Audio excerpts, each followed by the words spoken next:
You've taken aim at the Grand Canyon and fixed your sights on one of its 5 illustrious realms. I'm talking the storied South Rim, the lofty North Rim, the Wallapi's Grand Canyon West, the Lake Powell and Marble Canyon wonders of the East, and the idyllic, near-mythic falls of Havasupai. A feller could spend a lifetime wandering them all and still not scratch the surface. But today we're not talking rims nor waterfalls. We're walking you through the seasons themselves. I'm talking the luxurious blaze of summer, the whispering solitude of winter, the rebirth and opportunity of spring, and the crisp, tail-laden embrace of autumn. Each one brings blessings, each one burdens, and I aim to give you both sides of the saddle. By the time we're done, you'll know which season sings to your spirit. And if you linger till the end, I'll hand you the keys to what might be the most strategic decision of all you're planning. Get it wrong and it'll be more detrimental than packing wool socks in July or riding a mule in high heels. So with that said, tighten your cinch, traveler. We are commencing into summer. Summer, the season of plenty and peril. Families flock here, corralled by school schedules tighter than barbed wire. The South Rim keeps tolerable most days. Highs in the 80s, sometimes flirting with the mid to high 90s. Nights dropping 25 to 30 degrees thanks to that high and dry desert air. But step below the rim, and you're baking like a biscuit on a blacksmith's anvil. Rule of thumb, every 1,000 feet down adds about 5 degrees or more. So an 85-degree rim day can mean near 120 degrees at the river bottom. Same goes for Phoenix, Vegas, Page, even Sedona. Those towns ain't just flirting with triple digits, they've gone and married them. Crowds gather thick as cattle at a waterhole. 3-hour entrance lines ain't uncommon. Early risers and sunrise chasers get the best of it, though. For inner canyon hikers, stick to the cool bookends of the day, or keep in high elevations on the rim trail. Shaded stretches, bailout shuttle stops, and no risk of being trapped in the inner gorge furnace, where the mercury rises faster than a gambler's deck. And the only way out is straight up. Still, summer's got its virtues. Long days for exploring, every service open, and the North Rim, in a typical year, sitting pretty at 8,000 feet with highs in the 70s. For river runners, the bookends of summer are prime. The Colorado's icy torrents keeping the heat bearable. Though step off raft mid-June or July, you'll roast quick. If summer is your only window, I suggest skipping Phoenix or Vegas unless you fancy hiding indoors. Better to fly into Flagstaff and linger at high haunts like Williams, Tucson, or the rims themselves. Or stake camp near water, Lake Powell, Lake Mead, the Colorado River, and stay cool under the relentless sun. Otherwise, you're flirting with misery in the desert lowlands. Now, if everything about summer is turning you off, let's flip to the other side of that coin and plow directly into winter. Winter flips the script entirely. Down in the desert basins, it's a gentle paradise. Shorts in Phoenix, pleasant strolls around Vegas. If hiking to the river, you may want extra layers as often as you'll want a pair of shorts. But at the rims, in the high country, snow comes not by inches, but by feet, tumbling from the heavens in great alabaster avalanches. The South Rim averages highs in the 40s and lows in the teens, but that's when the sun's out. When storms roll in, the temps plummet and snow dumps so hard, you'll question your life choices if you came without chains for your car or proper boots to stave off frostbite. Yet there's magic to this frostbitten time. Crowds vanish like coyotes at dawn, and lodging drop their prices lower than a miner's morals. You can wander rimside paths in blessed solitude, snow crunching under your boots, vistas veiled in winter's finery. For photographers, the canyon becomes a study in contrasts, crimson cliffs crowned with purest white. But heed caution, pilgrim. Trails glaze over with ice slicker than an oilman's promise. Make sure you're bringing extra traction for them icy steps. But once you hike below the snow line, temps rise and it becomes a hiker's paradise. The North Rim, in a typical year, shutters entirely after mid-October, which means your kingdom within the national park. It's the South Rim alone. Still, if solitude is the treasure you seek, winter is a gift wrapped in silence. And when the rim is blanketed with a fresh coat of snow, it's a magical experience. Now, if the thought of being marooned in a northern Arizona snowstorm has you quaking like a greenhorn in his first gunfight, just wait a spell till the canyon comes to life again, when winter melts into spring. Spring brings resurrection.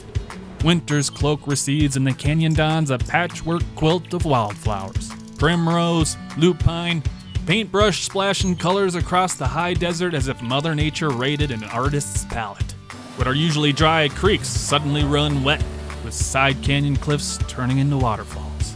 By April, daytime highs linger in the 60s and 70s. Nights still nip like a coyote's pup, but that's a fair bargain for such a spectacle. Critters stir from their dens, elk meander through meadows, condors carve circles in the sky, and the canyon wren sings like it's fixing to headline at Carnegie Hall. Crowds are mostly tame, though spring break can pack the South Rim tighter than a saloon on payday. If visiting during spring break, best keep to summer tactics. Rise early, beat the herd, and you'll have a more peaceful sojourn. Still, spring ain't without its whimsy. A rogue storm may dump fresh snow. April rains slick up trails, and the North Rim remains shuttered till mid-May. Once it swings open, though, you'll find cool air and a fraction of the summer mob awaiting. And take heed, river rats. Commercial motorized rafting begins April 1st, letting you book a multi-day life-shaking odyssey down the Colorado inside the Inner Gorge. For many a traveler, spring is the canyon's sweet spot. Warm days, blossoms in bloom, trails melting wide open, and nights just chilly enough to make a campfire feel like nature's own hearth. And if spring's a little too fickle for your taste, well then what in tarnation? Now, before he gets all Dang poetic, it, Stephen, I was in the middle of something profound. well, let me just remind our viewers that if you're planning a fall trip, or any season for that matter, head on over to GrandCanyonPosse.com. There we have step-by-step itineraries so you don't waste half your vacation sitting in traffic or wondering where to go or how to get there. There he goes, stealing my thunder again like a magpie after shiny things. Well, I gotta keep the lights on somehow. Bring it on back. All right, that's GrandCanyonPosse.com. The guides are actually mighty fine. Informative, efficient, and polished with my cowboy poetic wit. Anyway, where was I? Right. My favorite season, fall. Autumn, the canyon's golden hour, when the land seems to pause and breathe deep before winter's hush. September days sit comfortably in the 70s, nights crisp in the 40s. Come November, mornings bite with frost, but afternoons still bask in the sun's mellow warmth. It's a season tailor-made for wandering, when the swelter of summer and the crowds that come with it scatter like tumbleweeds in a gale. For hikers, fall is paradise. The air is cool enough to keep sweat from soaking your hat, yet warm enough to spare you from numb fingers on your trekking poles. Trails are wide open, and those lower reaches of the canyon, which are brutal ovens in July, transform into pleasant pathways. Descend to Phantom Ranch in October and you'll find daytime highs in the 80s instead of a scorching 115 degrees of summer. The North Rim in a normal year is a wonderland this time of season. Aspens shimmer in gold, meadows glow, and with fewer travelers than the South Rim. It feels like the canyon is whispering secrets meant only for you. Trouble is, the lodges and services shutter October 15th, so you've only got the first half of fall to enjoy it. And for the time being, the Dragon Bravo fire's aftermath has forced all services closed indefinitely. Beyond the park, fall casts its spell across the whole region. Sedona's red rocks bask beneath mild skies, making September and October prime months for jeep tours and hikes without the furnace heat. Flagstaff's high country is a riot of autumn color, oak and aspen painting the slopes like a patchwork quilt. Lake Powell settles into the 70s and 80s, ideal for houseboating, kayaking, or simply floating on its mirrored surface while canyon walls blaze in autumn light. Even the lower deserts, I'm talking Phoenix and Vegas, simmer down, finally relenting from their summer inferno. October brings highs in the 80s, November in the 70s, transforming poolside afternoons into pure pleasure, rather than a retreat from punishment.